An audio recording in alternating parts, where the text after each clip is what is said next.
जय जगन्नाथ बंधुगण आज भिडियोटी मिथुन राशि व्यक्तिविशेष मानक पई पोक्त खास हेबापई जाउछि कहीं आपण जीवन रे एही कार्तिक पूर्णिमा परठारु किछि गुटिए बड़ संयोग घटिबापई जाउछि जहा द्वारा कि आपण जीवन रे गुटिए बड़ परिवर्तन हेबापई जाउछि जेउ कारणरु ग्रह नक्षत्र मानक चलन रे गुटिए बड़ परिवर्तन हेबापई जाउछि जार प्रभाव आपणक जीवन रे मध्य देखिबा पई मिलिबो। तेबे देवगुरु बृहस्पति दीर्घ 12 वर्ष पर निजर राशि परिवर्तन करिसंती। सही परिवर्तन रे आपणक जीवन रे मध्य किछि किछि प्रभाव पड़िछि।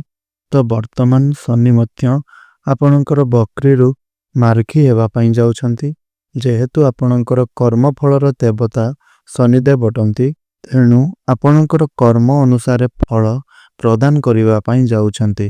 तो कौन सही कर्मर फल आपणको प्रदान करिवे, कौन सही सब शुभ फल ना अशुभ फल प्रदान करिवे सही विषय रे मध्य आलोचना करा जिवो। तो एही कार्तिक पूर्णिमा परठारु आपणको जीवन रे काहे कि बड़ परिवर्तन आसुछि ताहा आपण भाबुथिबे। तो निश्चिंत रूप रे पूजा एवं एही तिथि गुडी करे ग्रह मानकर परिवर्तन निश्चिंत रूप रे होइथाय। तो सही ग्रह मानकर चलन हिसाब रे आपणक उपरे किछि ना किछि प्रभाव तो पड़ी थाए।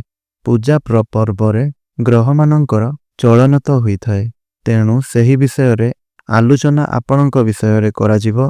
तेबे कौन सबु घटना आपणक जीवन रे घटिबा पई जाउछि, जदि चाकरी रे समस्या रहितला, जदि किछि भी समस्या देई कि आपण गति करूथुले, आपणकर झगड़ा झांटी हेउथुला, पितांक सहित मन मतांतर हेउथुला, किंबा आपणकर वैवाहिक जीवन किछि भी भल चालू नथिला, किंबा पैसा पत्रर अभाव आपणकर माड़ी बसिथिला, दुख आपणक सुख रे परिवर्तन हेबो कि नाही, आपणकर खुशी मिलिबो कि नाही, जहा आपणक जीवन रे चाली जाइतिला ताहा सब किछि फेरी पारिबो कि नाही, एवं आपणकर मान सम्मान वृद्धि हेबो कि नाही, परिवार रे भल संपर्क सृष्टि हेबो कि नाही, लाभ आपणको मिलिबो कि नाही, सही विषय रे आपणको मन रे आसुथिबो। तेबे निश्चिंत रूप रे सही विषय रे आजिर एही वीडियो रे आमे आलोचना करिबा जे आपणको शुभ फल ना अशुभ फल प्रदान हेबा पई जाउछि। तेबे बंधुगण वीडियोटी रे आगो को बढ़िबा आगरु जदि एपर्यंत मोर एही चैनल टी को सब्सक्राइब करनांती तेबे मोर एही चैनल टी को सब्सक्राइब करी वीडियोटी को गुटिए लाइक करि दियंतु। भक्ति एवं श्रद्धा मनरे कमेंट बॉक्स रे जय जगन्नाथ निश्चय रूप रे लेखंतु। तेबे बंधुगण जदि आमे ग्रह मानकर स्थिति आलोचना करिबा ताहेले आपणक राशिर स्वामी हेले बुध। बुध आपणकर षष्ठ स्थान रे अछंती, तापरे आपणकर मंगल अवस्थान करिसंती एवं आपणकर सूर्य आ शुक्र पंचम स्थान रे अछंती, केतु तृतीय स्थान रे अछंती। सबुठारु बड़ कथा गुरु बृहस्पति प्रथम स्थान रु बाहरी कि आपणकर धन स्थान को माने द्वितीय स्थान को आसी जाइछंती। धनर लाभ तो आपणको देखा दउछि एवं राहु आपणकर नवम स्थान रे अवस्थान करिसंती। शनि आपणकर दशम स्थान रे अवस्थान करिसंती, बक्री होई कि अवस्थान करिसंती। तापरे से मार्गी होई जिवे। आउ शनिकर ढेया मध्य आपणक राति रे चाली नाही। शनि आपणको आपणकर कर्म आधार रे फल प्रदान करिवे। तेणु जदि स्वास्थ्य विषय रे आलोचना करिबा ताहेले आपणकर प्रथम ग्रह जेहेतु स्वास्थ्यर ग्रह होइथाय, प्रथम घर जेहेतु स्वास्थ्यर घर होइथाय, तेणु आपणक राशिर स्वामी रहिले बुध। एबे से वर्तमान षष्ठ स्थान रे अछंती। पंचम स्थान को बक्री होई करी मध्य चाली जिवे। बुधंकर मध्य गोटे बड़ परिवर्तन हेउछि जहा कि बुध बक्री हेबा पई जाउछंती, ताहा पुणी 23 नवेम्बर को। तो बक्री हेबा पर आपणकर पंचम घर को आसी जिवे। आपणकर जहा भी किछि रोगर ऋणर शत्रुर एही सब आपणको हैरान करूथुले, तेबे जेतेबेले बुध पंचम घर को आसीबे तेबे शत्रु मानक उपरे विजय प्राप्ति हेबो। आपणकर स्वास्थ्य भल होई जिवो एवं ऋणरु आपणको मुक्ति मध्य मिलिबो। ତ ପଞ୍ଚମ ଘରକୁ ଯେତେବେଳେ ବୁଧ ଆସିଯିବେ ସେତେବେଳେ ଆପଣଙ୍କର ଦେଖା ଦଉଛି କି ଯେପର୍ଯ୍ୟନ୍ତ ବୁଧ ଆପଣଙ୍କର ନ ଆସିଛନ୍ତି ସେହି ପର୍ଯ୍ୟନ୍ତ ଆପଣଙ୍କର ଇନଫେକ୍ସନ୍ ଆଲର୍ଜି ମଧ୍ୟ ରହିଛି, ପେଟ ଜନିତ କିଛି ସମସ୍ୟା ଏହା ମଧ୍ୟ ରହିପାରେ, ଖାଇବା ପିଇବାରେ ଅସୁବିଧା ଦେଖା ଦେଇପାରେ। ତେବେ ବିଶେଷ ଭାବରେ ଆପଣଙ୍କୁ ଶରୀର ଉପରେ ଟିକିଏ ଧ୍ୟାନ ଦେବା ପାଇଁ ପଡ଼ିବ। ଯେତେବେଳେ ବୁଧ ଆପଣଙ୍କର ବକ୍ରି ହୋଇଯିବେ 23 ନଭେମ୍ବର ପରଠାରୁ ଆପଣଙ୍କର ଭଲ ସଂଯୋଗ ଆସିଛି ଏବଂ ଭଲ ଫଳ ମଧ୍ୟ ପ୍ରଦାନ ହେବ। ତ ଏହି କାର୍ତ୍ତିକ ପୂର୍ଣ୍ଣିମା ପରଠାରୁ ଆପଣଙ୍କର ଜୀବନରେ ମଧ୍ୟ ଆପଣଙ୍କର ସ୍ୱାସ୍ଥ୍ୟରେ ମଧ୍ୟ ଉନ୍ନତି ପରିଲକ୍ଷିତ ହେଉଛି। ଯାହା ବି କିଛି ସମସ୍ୟା ଦେଇକି ଆପଣ ଗତି କରୁଥିଲେ ତାହା ମଧ୍ୟ ଭଲ ଦେଖାଦେଉଛି, ରିକଭରି ମଧ୍ୟ ହୋଇଯିବ। ତେବେ ବିଦ୍ୟାର୍ଥୀମାନଙ୍କ ପାଇଁ ଯଦି ଆମେ ଆଲୋଚନା କରିବା ତାହେଲେ ଶୁକ୍ର ଆପଣଙ୍କର ନିଜ ରାଶିରେ ଅବସ୍ଥାନ କରିଛନ୍ତି 26 ନଭେମ୍ବର ପର୍ଯ୍ୟନ୍ତ। ତେଣୁ ଯେହେତୁ ଆପଣଙ୍କର ପଞ୍ଚମ ସ୍ଥାନରେ ଅଛନ୍ତି ତ ସେଥିପାଇଁ ବହୁତ ଭଲ ରହିଛି। ସୂର୍ଯ୍ୟ ମଧ୍ୟ ଆପଣଙ୍କର ପଞ୍ଚମ ସ୍ଥାନରେ ଅଛନ୍ତି। ତେଣୁ ସରକାରୀ ଏକ୍ଜାମକୁ ନେଇକି, ସରକାରୀ କ୍ଷେତ୍ରକୁ ନେଇକି, ଆପଣଙ୍କର ସରକାରୀ ଚାକିରିକୁ ନେଇକି ଆପଣଙ୍କର ବହୁତ ଭଲ ସମୟ ଯେହେତୁ ଆସିଛି, ବହୁତ ଭଲ ଉନ୍ନତି ଆପଣ କରିବେ। ବିଦ୍ୟାର୍ଥୀମାନେ ଦୂରଯାତ୍ରା କରିପାରନ୍ତି, ପାଠକୁ ନେଇକି ଦୂରଯାତ୍ରା କରିବେ ଏବଂ ଭୋଗ ବିଳାସ ସୌକିନରେ ଚଳିବେ ମଧ୍ୟ। ପାଠପଢ଼ାରେ ଉନ୍ନତି ଦେଖାଦେଉଛି। କୁଆଡ଼େ ବାହାରକୁ ଯାଇକି ଯେତେ ବୁଲାବୁଲି କରିବା ପରେ ମଧ୍ୟ ପାଠପଢ଼ାରେ ମନ ରହିବ ଏବଂ ପାଠପଢ଼ାରେ ମନ ଲାଗିବ। ଏକ୍ଜାମ ଥିଲେ ଆପଣଙ୍କ ପାଇଁ ବହୁତ ଭଲ ରହିଛି। ଆପଣଙ୍କ ପାଇଁ ଯେହେତୁ ଗୋଟିଏ ଭଲ ସଂଯୋଗ ରହିଛି ତ ବିଦ୍ୟା କ୍ଷେତ୍ରକୁ ନେଇକରି ଆପଣଙ୍କର ବହୁତ ଭଲ ରହିଛି। ପାଠପଢ଼ାରେ ମନ ଲାଗିବ, ସଫଳତା ପ୍ରାପ୍ତ କରିବେ। ଯେଉଁ ବି ପାଠ ପଢ଼ିବା ପାଇଁ ଚାହୁଁଛନ୍ତି, ଡିସିସନ୍ ନେବା ପାଇଁ ଚାହୁଁଛନ୍ତି ତାହା ନିଶ୍ଚିନ୍ତ ପଢ଼ନ୍ତୁ ବା ନିଶ୍ଚିନ୍ତ କରନ୍ତୁ, ଭଲ ରହିଛି ଆପଣଙ୍କ ପାଇଁ। ତେବେ ବନ୍ଧୁଗଣ ଯଦି ପ୍ରେମ ଜୀବନ ବିଷୟରେ ଆଲୋଚନା କରିବା, ଶୁକ୍ର ଯେହେତୁ ଆପଣଙ୍କ ରାଶିର ପଞ୍ଚମ ଘରେ ଅବସ୍ଥାନ କରିଛନ୍ତି, ତେବେ ବନ୍ଧୁଗଣ ଯଦି ପ୍ରେମ ଜୀବନ ବିଷୟରେ ଆଲୋଚନା କରିବା, ଯେହେତୁ ଶୁକ୍ର ଆପଣଙ୍କର ପଞ୍ଚମ ସ୍ଥାନରେ ଅବସ୍ଥାନ କରିଛନ୍ତି, ଶୁକ୍ର ଭୋଗ ବିଳାସର କାରକ ଅଟନ୍ତି, ସୌକିନର କାରକ ଅଟନ୍ତି, ରୋମାନ୍ସର କାରକ ଅଟନ୍ତି। ତେଣୁ ଯଦି ଆପଣଙ୍କର କିଛି ବି ସମସ୍ୟା ଚାଲୁଥିଲା, କିଛି ବି ସମସ୍ୟା ଦେଇକି ଆପଣ ଗତି କରୁଥିଲେ ପ୍ରେମରେ, ଯଦି ଆପଣଙ୍କ ଭିତରେ କଥାବାର୍ତ୍ତା ବନ୍ଦ ହେଉଥିଲା, ଝଗଡ଼ା ଝାଣ୍ଟି ହେଉଥିଲା, ତେବେ ବର୍ତ୍ତମାନ ଦେଖାଦେଉଛି କି ଆପଣ ଦୁଇ ଜଣଙ୍କ ଭିତରେ କଥାବାର୍ତ୍ତା ଆରମ୍ଭ ହୋଇପାରେ। ଅଣ୍ଡରଷ୍ଟାଣ୍ଡିଂ ଆପଣ ଦୁଇ ଜଣ ବନେଇକି ଚାଲିବେ।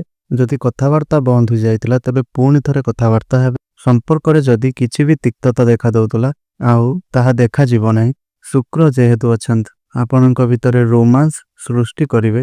ଆପଣ ଦୁଇ ଜଣଙ୍କର କଥାବାର୍ତ୍ତାକୁ ଚେଞ୍ଜ କରିବେ, ଦୁଇ ଜଣଙ୍କର କେୟାର କରିବେ। ଆଉ କିଛି ବି ଗୋଟିଏ ପ୍ଲାନିଂ କରିପାରନ୍ତି, ବାହାରକୁ ବୁଲିବା ପାଇଁ ଯାଇପାରନ୍ତି। କିମ୍ବା ଏମିତି ବି ଦେଖାଦେଉଛି ଯଦି ଆପଣ କାହାକୁ ଭଲ ପାଉଛନ୍ତି ଆଉ ଯଦି ତାଙ୍କୁ ବିବାହ କରିବା ପାଇଁ ଚାହୁଁଛନ୍ତି, ବହୁତ ଦିନ ହେଲାଣି ଆପଣ ଭାବୁଥିଲେ ଯେ ବିବାହ କରିବା ପାଇଁ, କିନ୍ତୁ କ'ଣ କରିବେ କେମିତି କରିବେ ତାହା ଭାବି ପାରୁନଥିଲେ ବା ବୁଝିପାରୁନଥିଲେ। ତେବେ ଆପଣ ଆପଣଙ୍କର ଘରେ କହିଲେ ଆପଣଙ୍କର ବିବାହରେ ସେ ଖୁସି ହେବେ, ଆପଣଙ୍କ ବିବାହକୁ ସେ ଗ୍ରହଣ କରିବେ। ପ୍ରସ୍ତାବ ମଧ୍ୟ ଆପଣଙ୍କର ଘରେ ରଖିପାରନ୍ତି। ତ ପ୍ରସ୍ତାବରେ ସମସ୍ତେ ଫାଇନାଲ ମଧ୍ୟ କରିପାରନ୍ତି। ଆପଣଙ୍କର ଘର ଲୋକ ଏବଂ ତାଙ୍କ ଘର ଲୋକ ମଧ୍ୟ ରାଜି ହୋଇପାରନ୍ତି। ସପୋର୍ଟ ମଧ୍ୟ ଆପଣଙ୍କୁ ମିଳିବ ଯେହେତୁ ଶୁକ୍ର ଆପଣଙ୍କର ପଞ୍ଚମ ଘରେ ଅଛନ୍ତି। ତେଣୁ ଭୋଗ ବିଳାସରେ ଆପଣଙ୍କର ଜୀବନଟି କଟିବ। ପ୍ରେମ ଜୀବନରେ ଆପଣଙ୍କୁ କିଛି ଗୋଟେ ସଫଳତା ପ୍ରାପ୍ତ ହେବା ପାଇଁ ଯାଉଛି, ଯାହାକି ଯଦି ଆପଣଙ୍କର ଲଭ୍ ଭାଙ୍ଗି ଯାଇଥିଲା ତେବେ ଲଭ୍ ଆପଣଙ୍କର ପୁଣି ଥରେ ସୃଷ୍ଟି ହେବ। ଆଉ ଯଦି ବିବାହ କରିବା ପାଇଁ ଚାହୁଁଛନ୍ତି, ବିବାହର ଯୋଗ୍ୟ ହୋଇଛନ୍ତି, ତେବେ ଆପଣଙ୍କର ବିବାହ ମଧ୍ୟ ହୋଇଯିବ। ତେବେ ଏଇଟା ମଧ୍ୟ ଆପଣଙ୍କର ଦେଖା ଦେଉଅଛି। ତେବେ ବନ୍ଧୁଗଣ ଯଦି ଆପଣଙ୍କର ବୈବାହିକ ଜୀବନ ବିଷୟରେ ଆଲୋଚନା କରିବା, କ'ଣ ଆପଣଙ୍କର ସତରେ ବୈବାହିକ ଜୀବନ ଏହି କାର୍ତ୍ତିକ ପୂର୍ଣ୍ଣିମା ଠାରୁ ଭଲ ହେବା ପାଇଁ ଯାଉଛି? ଦେଖନ୍ତୁ, ଯାହା ବି ମୁଁ ଆପଣଙ୍କୁ କହିଥିଲି, ଦେବଗୁରୁ ବୃହସ୍ପତି ହେଉଛନ୍ତି ଆପଣଙ୍କର ସପ୍ତମ ସ୍ଥାନର ଅଧିପତି। ତ ଯେହେତୁ ଦେବଗୁରୁ ବୃହସ୍ପତି ଆପଣଙ୍କର ପ୍ରଥମ ସ୍ଥାନରୁ ବାହାରି ଦ୍ୱିତୀୟ ସ୍ଥାନକୁ ଆସିଯାଇଛନ୍ତି, ତେଣୁ ଆପଣଙ୍କ ଜୀବନସାଥୀଙ୍କର ଯଦି ଫାଇନାନ୍ସିଆଲ ଗ୍ରୋଥ୍ ହେଉନଥିଲା, ଫାଇନାନ୍ସିଆଲ କଣ୍ଡିସନ୍ ଭଲ ନଥିଲା, ତେବେ ବର୍ତ୍ତମାନ ଦେଖିବା ଆପଣଙ୍କର ଫାଇନାନ୍ସିଆଲ ଗ୍ରୋଥ୍ ହେବ, ବିଜନେସ୍ରେ ଲାଭ ମଧ୍ୟ ଦେଖାଦେଉଛି। ଆପଣଙ୍କର ଫ୍ୟାମିଲି ପ୍ଲାନିଂ ଯଦି କରିବା ପାଇଁ ଚାହୁଁଛନ୍ତି ତେବେ ସେଇଟା ମଧ୍ୟ ଭଲ ରହିଛି। ତେବେ କୁଣ୍ଡଳୀରେ ଦ୍ୱିତୀୟ ଗୃହ, ଧନର ଗୃହ ଏବଂ ପରିବାରର ବା କୁଟୁମ୍ବର ଗୃହ ହୋଇଥାଏ। ତାହେଲେ ଯଦି ଆପଣଙ୍କ ପରିବାରରେ ସମସ୍ୟା ଲାଗିକି ରହିଥିଲା, ଆପଣଙ୍କର ବୈବାହିକ ଜୀବନରେ କିଛି ବି ସମସ୍ୟା ରହିଥିଲା, ତେବେ ସେହି ସବୁ କିଛି ଆପଣଙ୍କର ସଲ୍ଭ ମଧ୍ୟ ହୋଇଯିବ ଏବଂ ଜୀବନସାଥୀଙ୍କର ସପୋର୍ଟରେ ଆପଣ ବହୁତ ଆଗକୁ ଯିବେ ଏବଂ ତାହା ସଙ୍ଗେ ସଙ୍ଗେ ଯେହେତୁ ଆପଣଙ୍କର ଜୀବନସାଥୀଙ୍କର କ୍ୟାରିୟରରେ ଉନ୍ନତି ରହିଛି, ତେବେ ସେଥିପାଇଁ ଆପଣଙ୍କୁ କିଛି ଧନ ମିଳିବାର ସମ୍ଭାବନା ମଧ୍ୟ ବହୁତ ଅଧିକ ରହିଛି। ତେବେ ଆପଣଙ୍କର ବୈବାହିକ ଜୀବନ ଯେହେତୁ ଖରାପ ଚାଲିଥିଲା, ତ ବର୍ତ୍ତମାନ ଠାରୁ ଆଉ ଖରାପ ଚାଲିବ ନାହିଁ। ବର୍ତ୍ତମାନ ଠାରୁ ଆପଣଙ୍କର ଭଲ ସଂଯୋଗ ବନି ସାରିଛି। ତେବେ ଏହି କାର୍ତ୍ତିକ ପୂର୍ଣ୍ଣିମା ପରଠାରୁ ଆପଣଙ୍କର ବୈବାହିକ ଜୀବନରେ ସବୁ କିଛି ଭଲ ହେବା ପାଇଁ ଲାଗିବ। ତେବେ ବନ୍ଧୁଗଣ, ଯଦି ଭାଗ୍ୟ ସମ୍ପର୍କରେ ଆଲୋଚନା କରିବା, ତାହେଲେ କ'ଣ ସତରେ ଆପଣଙ୍କର ଭାଗ୍ୟ ଆପଣଙ୍କୁ ସପୋର୍ଟ ଦେଉଛି? ହଁ, ଆପଣଙ୍କର ଶନି ଯେଉଁ ପୂର୍ବରୁ ମୁଁ କହିଥିଲି କି ସେ ବକ୍ରି ହୋଇଯାଇଛନ୍ତି ଆଉ ମାର୍ଘୀ ହେବା ପାଇଁ ଯାଉଛନ୍ତି, ଆପଣଙ୍କର ଶନିଙ୍କର ଢେୟା ମଧ୍ୟ ନାହିଁ, 7.5 ମଧ୍ୟ ଚାଲୁନାହିଁ। ତ ଭାଗ୍ୟର କାରକ ଯେହେତୁ ବୃହସ୍ପତି ଅଟନ୍ତି, ତ ଶନିଙ୍କୁ ସେ ଦୃଷ୍ଟି ଦେଉଛନ୍ତି। ତ ଏହାର ଅର୍ଥ ହେଉଛି ବୃହସ୍ପତିଙ୍କର ଆଶୀର୍ବାଦ ମଧ୍ୟ ଶନିଙ୍କ ଉପରେ ରହିଛି। ତେଣୁ ଆପଣ ଯେଉଁ ବି କାମରେ ହାତ ଦେବେ, ସେହି କାମରେ ଆପଣଙ୍କୁ ସଫଳତା ପ୍ରାପ୍ତ ହେବ। ବୃହସ୍ପତି ଆପଣଙ୍କୁ ସେ ଧନ ପ୍ରଦାନ କରିବେ ଆଉ ଶନି ମଧ୍ୟ ଆପଣଙ୍କୁ କର୍ମ ପ୍ରଦାନ କରୁଛନ୍ତି। କର୍ମର କାରକ ହେଇକି ଯେହେତୁ ସେ ଆପଣଙ୍କୁ କର୍ମ ପ୍ରଦାନ କରୁଛନ୍ତି, ତେଣୁ ଆପଣ ଆପଣଙ୍କର ଘରେ ବସି ରହିବେ ନାହିଁ। ଆପଣ ଆପଣଙ୍କର ଶୁଭ କାର୍ଯ୍ୟ, ବଡ଼ କାର୍ଯ୍ୟ, ମାଙ୍ଗଳିକ କାର୍ଯ୍ୟଗୁଡ଼ିକ ସବୁକିଛି ଆପଣ କରିବେ ଏବଂ ସବୁକିଛି କାମରେ ମଧ୍ୟ ଆପଣଙ୍କୁ ସଫଳତା ପ୍ରାପ୍ତ ହେବ। ତ ଯଦି ବି ଆପଣ ଚାହୁଁଛନ୍ତି ଯେ କିଛି ନୂଆ ଇନଭେଷ୍ଟ ଆପଣ କରିବା ପାଇଁ, ତେବେ ଇନଭେଷ୍ଟ ଆପଣଙ୍କର ଭଲ କାମରେ ହେବ, ଭଲ ସଫଳତା ପ୍ରାପ୍ତ ହେବ, ଭଲ ଲାଭ ମିଳିବ। ଏବଂ ଯଦି କିଛି ବି ଆପଣ କରିବା ପାଇଁ ଚାହୁଁଛନ୍ତି, ତେବେ ଗୁରୁ ବୃହସ୍ପତିଙ୍କର ଆଶୀର୍ବାଦ ଆପଣଙ୍କ ଉପରେ ପ୍ରଦାନ ହେଉଅଛି। ଶନିଙ୍କର ଆଶୀର୍ବାଦ ମଧ୍ୟ ରହିଅଛି। ଶନି ମାର୍ଘୀ ମଧ୍ୟ ହୋଇସାରିଛନ୍ତି। ଆଗରୁ ଯଦି ଆପଣଙ୍କର ଭାଗ୍ୟ ଆପଣଙ୍କୁ ସପୋର୍ଟ ଦେଉନଥିଲା, ତେବେ ଶନି ଯେହେତୁ ଆପଣଙ୍କର କର୍ମଫଳର ଦାତା, ତେଣୁ ସେ ଆପଣଙ୍କୁ କର୍ମଫଳ ପ୍ରଦାନ କରୁଛନ୍ତି।